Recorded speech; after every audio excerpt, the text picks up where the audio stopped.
At SummerSlam this year, AJ Styles will defend the United States Championship against Kevin Owens with Shane McMahon as a special guest referee. With the last 4 men that held the United States Championship being Kevin Owens, AJ Styles, Chris Jericho, Roman Reigns being former world champions, the US title now feels like it has some prestige again, but you can't necessarily forget about the people that didn't really help the title reach new heights, so these are 5 forgettable United States champions. Number 5, R-Truth. It's really sad, honestly. R-Truth, among a few other active stars on the roster, are legitimate veterans in WWE right now. Maybe he was never made to be a main event star, even though he did main event 2 pay-per-views, both of them featuring him and John Cena. Oh yeah, he also won the TNA NWA World Heavyweight title. Okay, so the guy is really underrated and deserved a lot better. On May 24, 2010, after another guy that may be on this list had to vacate the US title, R-Truth won against The Miz on the episode of Raw. His reign was actually really short, clocking in about 3 weeks before losing to The Miz in a fatal 4-way match before the fatal 4-way pay-per-view, and then going to the pay-per-view and losing his rematch. Poor K Quick. Number 4,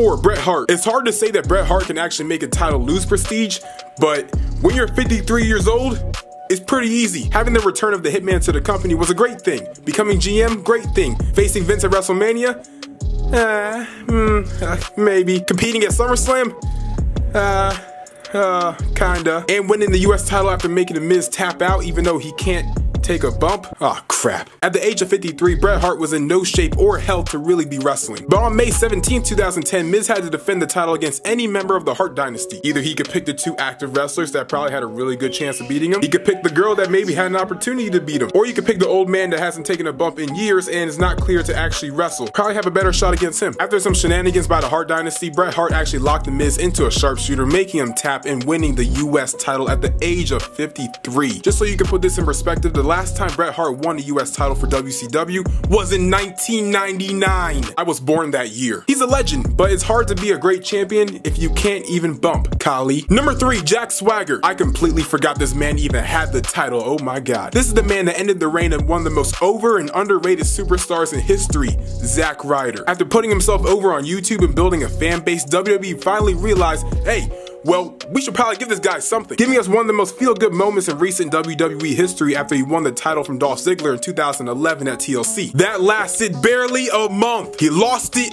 on Raw. Not even to Ziggler, to Jack freaking Swagger. At the time, Swagger was paired off in a team with Dolph Ziggler that was really just focused on Ziggler, not him at all. This was the year after he lost the title and 2 years before the We the People gimmick. He was doing literally nothing, and then he lost it to Santino Marella. What is wrong with you? What is wrong with you? If the US title was ever gonna go on Swagger, you really should have just played up the all-American, American gimmick. Because with that title was actually made for this man. Instead, you gave us a worthless feud that was the beginning phases of the burial of Zack Ryder. Number 2, Kalisto. Rey Mysterio 2.0 hasn't had much luck in WWE so far. He was a part of Lucha Dragons that had the potential to be one of the top teams in the WWE, but then they suddenly just split up. And then after that, he was in a feud with,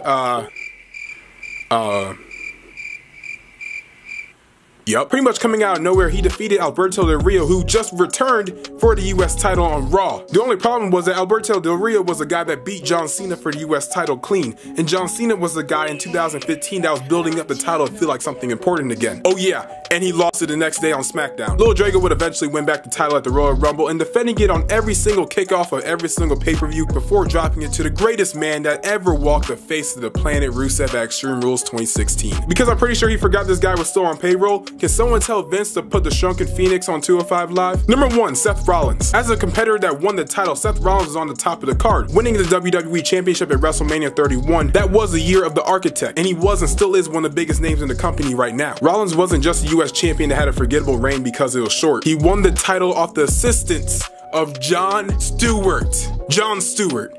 This guy helped you win a title. What does that say about you? And then he lost it back the next pay-per-view to John Cena. All he basically did was interrupt Cena's reign that was actually building up the US title and making it one of the highlights on Monday Night Raw. While it's nice to add that to a list of accomplishments by the Kingslayer, as a championship it just devalued the title. And rather than bring it to new heights because it's on the same shoulder as the world champion, if anything it really made the US title feel like a secondary championship, which is not good. It's only appropriate because it's actually on his shirt right now. Seth Rollins took the US title. He didn't fully, but he kinda did burn it down. But yeah guys, that's the video. Hope you really enjoyed. In the comments down below, tell me your favorite United States champion of all time. If it's AJ Styles or Kevin Owens or John Cena or Mr. Kennedy or Carlito or JBL or Orlando Jordan, if you're an Orlando Jordan kind of guy. And make sure to like, comment, share, and always subscribe, and we out.